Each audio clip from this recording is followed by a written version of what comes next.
Bonsoir à tous. On a choisi cette semaine de parler des fautes défensives.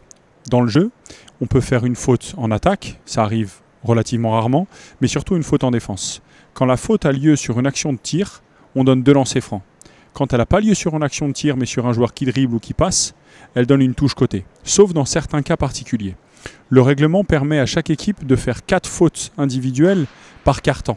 À partir de la 5e faute individuelle, toutes les fautes sont tirées et donnent 2 lancers francs. Et c'est là le véritable intérêt parfois dans le jeu. Quand on est en difficulté, comme ça a été le cas aujourd'hui du CSP dans le 2e quart-temps, il est parfois intéressant d'attaquer l'adversaire pour le mettre en difficulté et le forcer à faire une faute. Dans ce cas de figure, on va au lancer franc. Un joueur convenable au lancer franc, il va tirer au-dessus de 70, voire même au-dessus de 80%.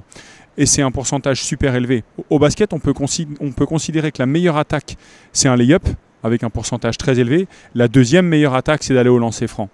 Dès qu'on sait que l'adversaire a fait les 4 fautes individuelles, c'est intéressant de l'attaquer, le mettre en difficulté et le contraindre à faire une faute, avant même d'avoir la volonté de tirer. Ça permet à la défense, à l'attaque d'attaquer face à une défense avec une intensité inférieure, et ça permet à l'attaque d'aller avoir des paniers avec un pourcentage très élevé.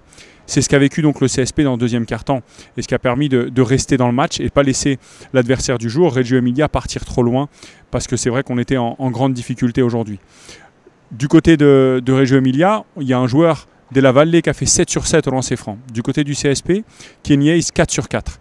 Et c'est quand même des pourcentages très élevés et qui permettent de faire gonfler le scoring d'une équipe quand elle est en difficulté sur demi-terrain. C'était aujourd'hui la volonté d'expliquer qu'il y a différentes manières d'attaquer. On peut tirer de près, on peut tirer de loin.